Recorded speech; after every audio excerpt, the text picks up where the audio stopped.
क्या बोला है? when two sounds are heard together कितना हो रहा है? 30 minutes. कितने में? 60 seconds. 60 सेकंड में 30 है हाँ. तो 1 सेकंड में 1/2. 1/2 1 सेकंड में 1 5 1/2 का मतलब 0.5 ये सेकंड हार्मोनिक में वाइब्रेट कर रहा है और ये है बीट फ्रीक्वेंसी 5 दिया हुआ है 5 फ्रीक्वेंसी ऑफ द ट्यूनिंग दिया हुआ है f1 बड़ा है f2 बड़ा माइनस छोटा यानी कि इसकी फ्रीक्वेंसी माइनस इसकी फ्रीक्वेंसी कितना कर देंगे 5 तो आपको मिल जाएगा ट्यूनिंग फोर्क का फ्रीक्वेंसी ऐसे यहाँ भी बीट फ्रीक्वेंसी निकाला हुआ है देखो जब हम लोग सुनते हैं ना तो हमको एक पर्टिकुलर फ्रीक्वेंसी सुनाई देती है मतलब बीट फ्रीक्वेंसी वो 10 हर्ट्ज तक सुनाई देती है हाँ मतलब कि गैप कितना हो सकता है मैक्सिमम 10 से ज्यादा रहेगा तो फिर वो बीट्स आपको सुनाई नहीं देगी कांस्टेंट साउंड सुनाई देगी इसलिए बोला ना स्लाइट डिफरेंस तो ये देख सकते हैं आप बीट फ्रीक्वेंसी अभी तो क्वेश्चन करते हैं तो उससे समझ में आए कि क्या होगा तो इस प्रकार से इसमें एक कंसेप्ट और आता है उसको बोलते हैं हम लोग साउंड लेवल क्या बोलते हैं साउंड लेवल साउंड लेवल का फॉर्मूला भी हमको पता क्या होता है साउंड लेवल का फॉर्मूला साउंड लेवल होता है 10 log I upon I naught I होता है इंटेंसिटी साउंड इसका यूनिट होता है डेसिबल डीबी क्या बोलते हैं डीबी ये साउंड लेवल का सर आई नोट क्या है आई नोट होता है 10 to the power -12 वैट पर metre square 10 to the power -12 इसको बोलते हैं maximum detectable intensity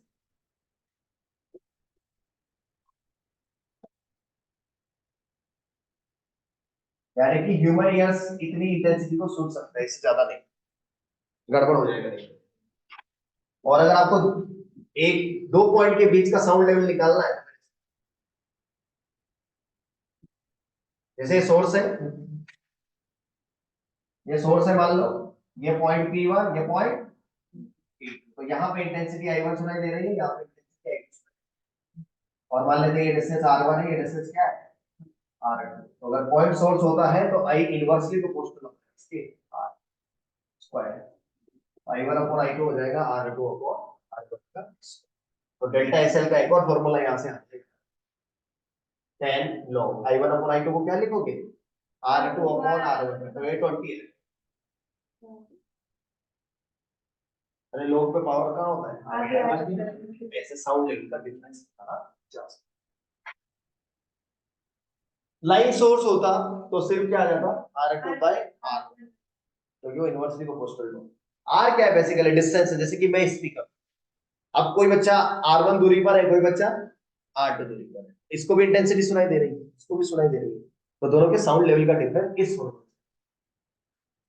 10 log I1 bye नहीं वो तो एक का निकालेंगे साउंड लेवल डिफरेंस की बात करें तो I1 अपॉन I2 करेंगे ठीक है I इंटेंसिटी होता है तो इस प्रकार से ये जो होता है हमारा वेव जैसे खत्म हो जाता है देखो इसमें क्या याद रखने की बात है ज्यादा याद रखने की बातें बाद में आती है बाद में मतलब कि जैसे कि बीट्स ओपन और कर पाई क्लोज और कर pipe resonance tube sonometer string fixed wall string fixed more than beat frequency velocity of sound, velocity of the wave in a string, and normal equation of the wave.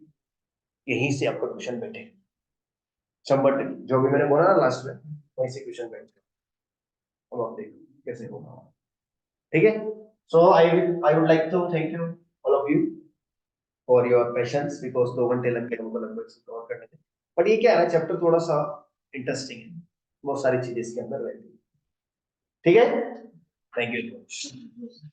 Thank you.